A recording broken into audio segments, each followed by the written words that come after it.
You sure? Okay. Good afternoon, everyone. My name is Janice Law, and I'm the founder of American Women Writers National Museum. We're now going to do our 50 state project. Every month we honor women writers from 4 states. And this month, June, we're honoring women writers from Maine, Louisiana, Kentucky, and Kansas. And we just concluded a program, and what I do is I ask people if they will stay and read excerpts. So we have 3 very gracious women who have agreed to stay and read excerpts from these women writers. Actually, this listing of women writers was from May of 2012. So this video will be put in the May 2012, but we're doing it in May 2013. The reason was, in May 2012, which is our first 50-state program, I did not have a videographer then. So since then I've gotten the great Christian, and so this program, we want to look at it, will be in the May 2012. So I'll begin by reading all the authors from Maine. That's the first state we're honoring women authors. Josephine D. Perry, 1863 to 1955. She was the first woman to take part in Arctic exploration. Her lively journals and books record her 7 Arctic expeditions, recounting her adventures hunting in the frozen wilderness and interacting with native populations. Her husband, explorer Robert Edwin Perry, accompanied her. Sarah Orne Jewett, that's what we're going to hear in just a few minutes, an excerpt. 1849 to 1909 was one of Maine's best-loved and most well-known novelists and short story writers, noted for her sensitive portrayal of women's lives in rural New England, such as The Country of the Pointed Firs. We're not having a reading from The Country of the Pointed Firs, it's going to be a different book. The spectacular work of these brilliant women and many other talented American women writers is part of the Maine Women Writers Collection, curated by Kathleen Miller and available online at www.une.edu. And all of the video and everything will be posted on the Autumn website. In Louisiana, we've selected contemporary poets because Autumn also honors poets, screenwriters, historians, and categories in addition to authors. The 2 Louisiana poets, we don't have anything to read from their work, unfortunately, but Ava Leavell Heyman, and she was a 2003 Louisiana Literature Prize. She won that and other major literary awards. Her most recent book is Why the House is Made of Gingerbread. She teaches poetry writing in Baton Rouge. Julie Kane from Louisiana is the current Louisiana Poet Laureate. She won the Donald Justice Poetry Prize and other major recognitions. A famous radio personality, Garrison Keillor of Prairie Home Companion, read 2 of her poems on the Writer's Almanac. And in Kentucky, we're going to have an excerpt from that great woman writer, and that's going to be Alice Hagen Rice, 1870 to 1942. She produced one of the best-selling novels ever written and set in Kentucky, Mrs. Wiggs of the Cabbage Patch, based on her philanthropic work in a poor area of Louisville. Kentucky writer Effie Waller-Smith is a poet. 1879 to 1960, she was the daughter of former slaves. Rhymes from the Cumberland is represented in her poetry. She collected into 3 books published in major literary magazines. Last is Kansas. Mary Frances Shura, we're going to have a reading from her work, 1923 to 1991. She is past president of the Mystery Writers of America. She wrote 50 novels. In 1985, she won the Carl Sandburg Literary Arts Award. Laura Abbott is a popular romance writer. We're going to have romance writers in September, by the way. Helen Brockman, 1902 to 2008, who wrote The Theory of Fashion Design, published in 1965, remains in use today as a definitive work on fashion design. So we're going to begin with Maine, and we're going to hear, if you would introduce yourself, please, from the Black Women Playwrights Group, and we're going to hear an excerpt from Sarah Orne Jewett's work. Thank you. My name is Mary Stone Hanley, and I am reading A White Heron, A Story of Maine by Sarah Orne Jewett. And I believe that's a children's book. Yes. Oh, wonderful. Sarah Orne Jewett drew upon her own rural Maine background for the settings and subjects of her stories. She was born in South Berwick, Maine in 1849 and spent most of her childhood there, accompanying her father, a doctor, as he made his rounds. Her best-known works include the short stories A White Heron, The King of Folly Island, and A Native of Wimby, which appear in a book of loosely connected sketches about a Maine community entitled The Country of the Pointed Firs and Other Stories. A White Heron is the story of Sylvie, who lives with her grandmother on a lonely little farm. For a playmate, she has only the plodding, plaguey cow.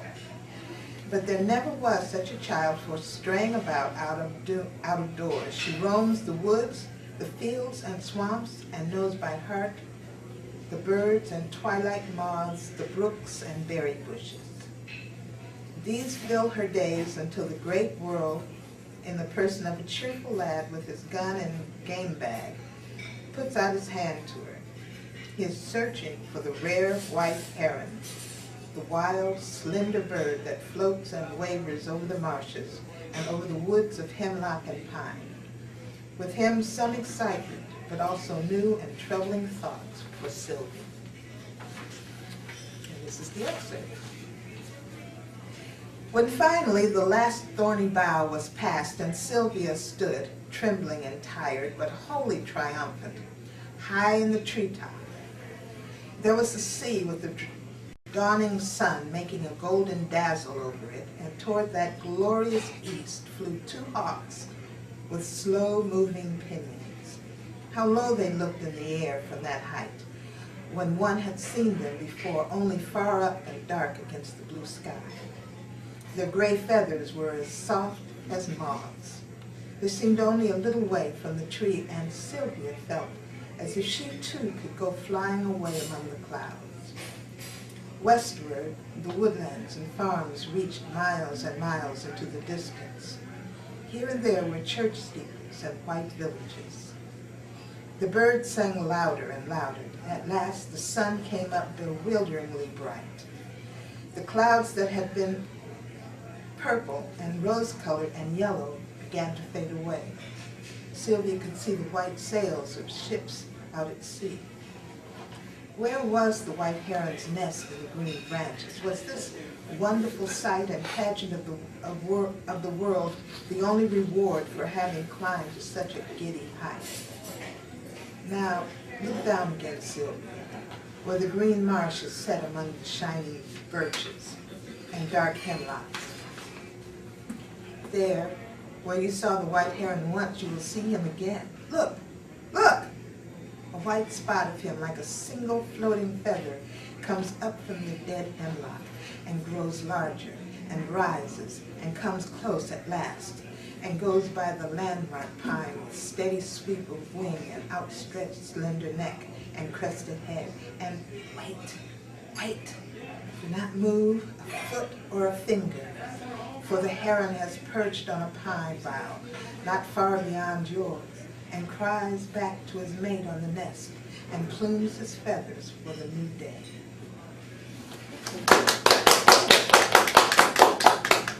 Okay, thank you very, very much.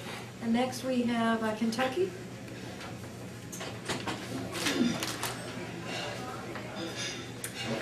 This is from Mrs. Wiggs of the Cabbage Patch by Alice Hagen Rice. Introduce yourself. Oh, I'm sorry, I'm Mary Hall, Surface, also from Kentucky.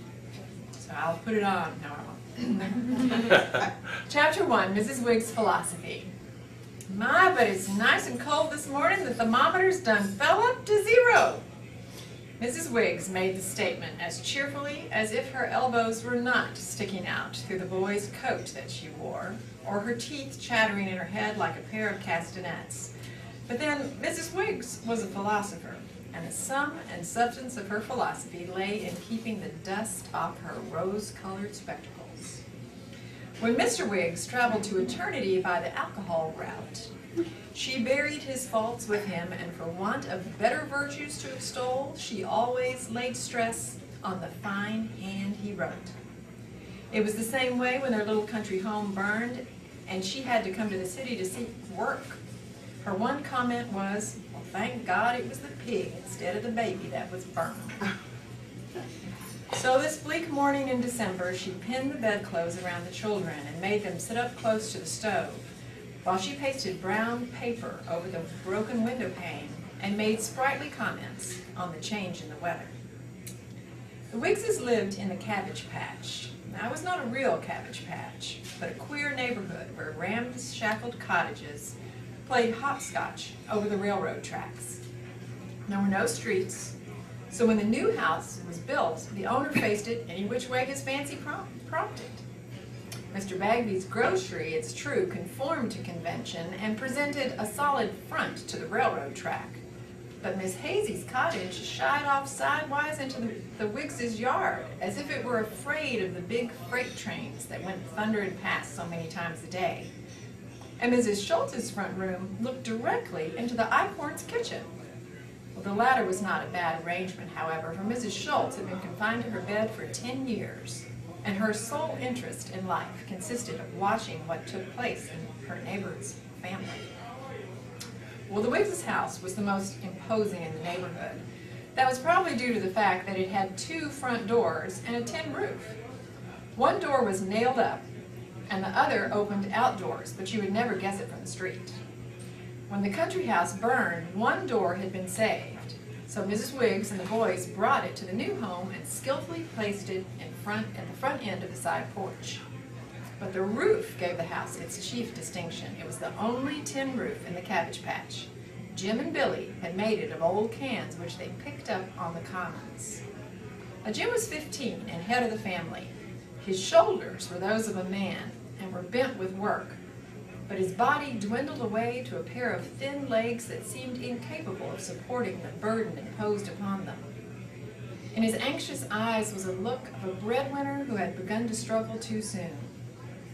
Life had been a tragedy to Jim, the tragedy that comes when a child's sensitive soul is forced to meet the responsibilities of manhood, yet lacks the wisdom that only experience can bring. Now, Billy Wigg was differently constituted. Responsibilities rested as lightly upon him as the freckles on his nose. When occasion or his mother demanded he worked to good purpose, with a tenacity that argued well for his future success. But for the most part, he played and fought and got into trouble with the aptitude characteristic of the average small boy. It was Mrs. Wigg's boast that her 3 little girls had geography names.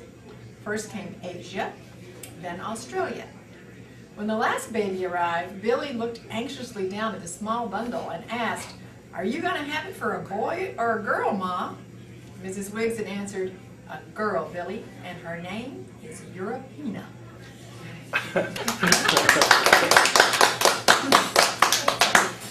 And last we have Kansas.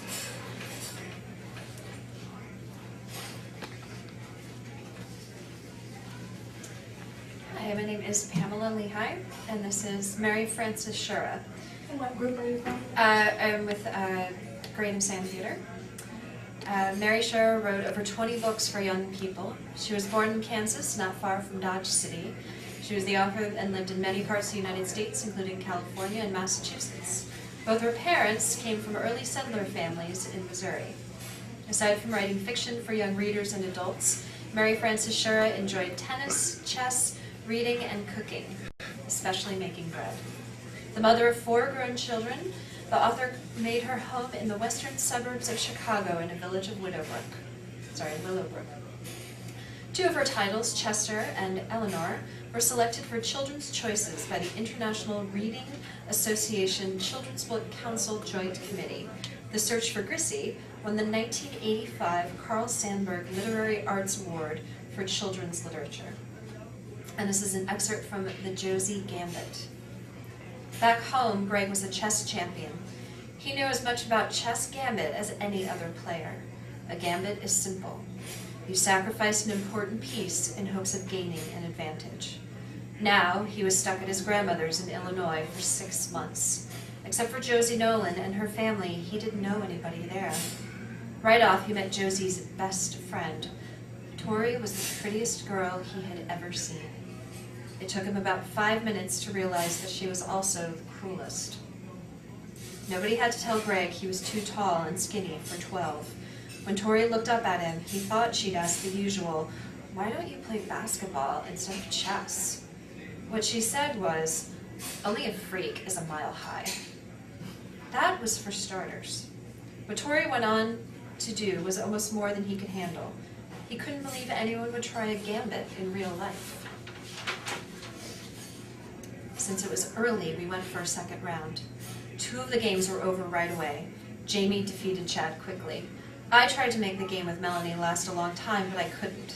After I defeated her, Tori and Josie had to play against each other. It was a good thing Jason wasn't there. He might have well killed Tori. Any game that pits 2 people against each other becomes a contest in psychology as well as skill. Tori was playing for all it was worth. She never seemed to look bored. The minute Josie moved a piece and lifted her hand, Tori reached down and moved a piece with the speed of lightning. She didn't say a word, but she never took her eyes off of Josie's face, except for that split second when she was moving a piece. All the time she kept whistling softly between her teeth, as if she were bored with the whole thing. Josie wasn't making her move slowly, but she tried to speed up anyway. That kind of pushing gets you very uptight. Tori put Josie on the defensive from the first. Tori started whistling faster. Finally, Josie was so rattled that she let both her king and queen fall under the control of the same knight. Tori spoke for the first time in a sneering tone. "Check, guard your queen." By the rules of chess, Josie had to move the king away from the knight's control. With her queen gone, Tori finished her off. Score at the end of 2 rounds. Tori 2, Greg 2, Josie 1, Melanie 0, Chad 0, Jamie 1. I had to check out some books and Josie waited for me. As we started out of the school to go home, we passed Tori, who was using the public phone just inside the front door. I figured she was calling for a ride home. When she saw us, she turned her back as we walked past. It was dark and so cold that a huge cloud of spun sugar lights circled the street lamps. Any words you said, smoke came out of your mouth. I couldn't say anything to Josie that she didn't already know. She knew I was sorry. She knew Tori had played in an unsportsmanlike manner. She probably even knew that a good coach would have put a stop to that performance of Tori's at about the 3rd move. I stopped inside the front door of Josie's house. It was too late to go inside. Anyway, Jason had basketball practice on Wednesday and wouldn't be there. I would have given anything right then to be good with words. I managed to say the only thing I could. "I'm sorry, Josie." When she glanced up at me, the porch light turned her skin a funny golden color. She didn't look much like she had the first night I came. Her face was pinched and her eyes were too big for the rest of her features. Her voice was as lifeless as her eyes. "I'm not that upset about the game, Greg," she said. "Tori hates me, and I don't know why." I kicked snow all the way home. If my mom could have heard the words I was saying, she would have stopped my allowance for a good month. All my life, I wished I was that kid who had a lot of good friends. Maybe I was lucky and didn't know it. If a friend could turn on you like that and make you as miserable as Josie was, you needed one. And I wasn't in much better shape. I had come to Pineville, gotten to be friends with Jason and Josie, and then felt as miserable for Josie as I could have felt for myself. But Josie had asked the right question. What would turn a friendship to hatred after all that time? It was as mysterious as it was painful.